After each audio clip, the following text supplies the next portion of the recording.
انسان کو دکھ بھی آتے ہیں، بیماریاں بھی آتی ہیں، اپنوں بیگانوں کی طرف سے اس کو تلخیوں کا بھی سامنا کرنا پڑتا ہے۔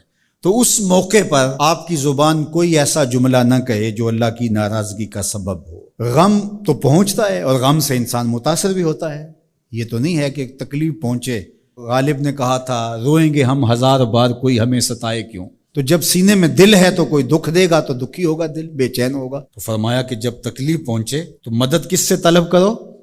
صبر سے، کہ اللہ مجھے توفیق صبر دے۔ روایت ہے کہ سلمان رضی اللہ تعالی عنہ حاضر ہوئے اور ان کے چہرے کے اوپر کوئی ایسے آثار تھے کہ جس طرح بہت بڑی پریشانی ہو۔ تو ان کو کہا کہ تمہارا جو دکھ ہے وہ اس کو کہو جو دکھ کا مداوع کر سکتا ہے، غم اسے کہو جو غم خار ہو، جو غم خار ہی نہ ہو اسے غم کہنے کا فائدہ۔ بعض اوقات لوگ خام خواہ بے چین ہوتے کہ میرے کو پوچھے تمہیں کیا ہے، چہرے کے اوپر جو ہے وہ خشونت سجائے، چہرے کے اوپر جو ہے وہ اداسی سجائے۔ آپ کو صدمہ پہنچے تو بعض اوقات ٹھیک ہے، انسان بے بس ہو جاتا ہے، اس کے چہرے بچھڑے سے اس کا ظہور بھی ہوتا ہے، لیکن کچھ ایسی چیزیں جو چھپائی جا سکتی ہیں اس کو چھپائیں۔ ہنس کے پی جا تلخی ایام کو ناصر، غم کے سہنے میں بھی قدرت نے مزہ رکھا ہے۔ غم برداشت کریں، اندر اتار لیں اس کو، اس کا اجر رکھا گیا ہے، اس کا صلہ بتایا گیا ہے۔ تو ہر چھوٹی چھوٹی بات کو لوگوں سے شیئر کرنا یہ نہیں، ٹھیک ہے کبھی آپ کوئی ایسی بات ہو آپ کر بھی سکتے ہیں، لیکن ہر وقت جو ہے وہ اکتائے ہوئے رہنا اور میں پریشان ہوں، میں پریشان ہوں، میں دکھی ہوں، میں دکھی ہوں، تو کیا وہ دکھ ختم ہو جائے گا؟ لوگ مہندی سجائیں گے تیرے لہو سے، لوگ مہندی سجائیں گے تیرے لہو سے، زخم دل کے نہ دکھاؤ کسی کو۔ لوگ تو اس سے طرح مذاق بھی اڑائیں گے، اور جب تم ہنستے ہو تو زمانہ تمہارے ساتھ ہنستا ہے، اور جب تم روتے ہو تو زمانہ تمہارے ساتھ نہیں روتا۔ اس لیے یہ آنسو بڑے قیمتی ہیں، وہی بہاؤ جہاں شان کریمی موتی سمجھ کے چن لے۔ یوں ضائع نہ کرو، یوں ان کو برباد نہ کرو، لوگوں کے سامنے رسوا نہ کرو اپنے آپ کو۔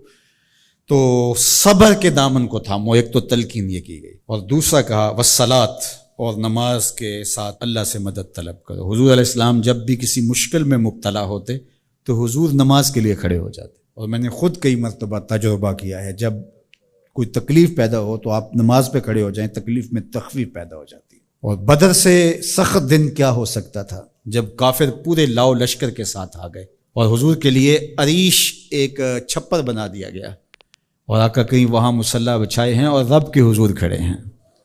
مشکل کے وقت جب کوئی سبب نہ رہے تو اس کے حضور آ جاؤ، وہ تمہاری ضرورتوں کا کفیل ہے۔ وَإِنَّهَا لَكَبِيرَةٌ إِلَّا عَلَى الْخَاشِعِينَ، اور یہ بہت بھاری ہے نماز پڑھنا اور صبر کرنا، لیکن جو اللہ کا خوف سینے میں پالنے والے لوگ ہیں، رکھنے والے لوگ ہیں، ان کے لیے مشکل نہیں ہے۔ بچے کو صبح اٹھائیں آپ نماز کے لیے تو وہ اٹھتا ہی نہیں ہے، بار بار کہہ کے اس کو اٹھانا پڑتا ہے، اور اس نے سوات کی سیر کے لیے جانا ہو اور دوستوں کو ٹائم دیا ہو، تہجد کے وقت ہی تیار ہو کے بیٹھ جاتا ہے۔ اس کا مطلب ہے کہ اس کو نماز کا شوق نہیں ہے، اس کا شوق تھا، جس کا شوق تھا اس کے لیے اٹھنا بھاری نہ ہوا۔ میرے والد گرامی سے کسی نے کہا جی جاگ نہیں آتی، تو فرمانے لگے صبح منڈی جانا ہو تو جاگ آ جاتی ہے، کچہریوں میں تاریخ ہو تو یاد آ جاتی ہے۔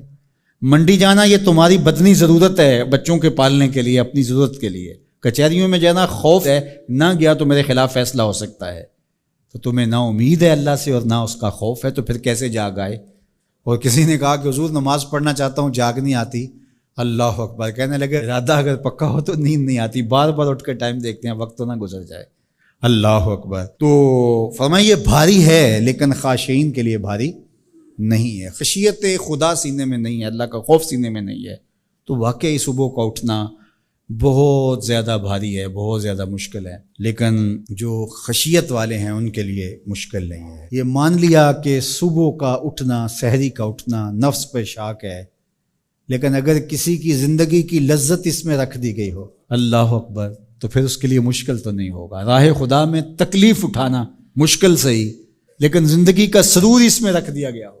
وہ مزہ دیا تڑپ نے میری آرزو ہے یا رب، میرے دونوں پہلوؤں میں دل بے قرار ہوتا۔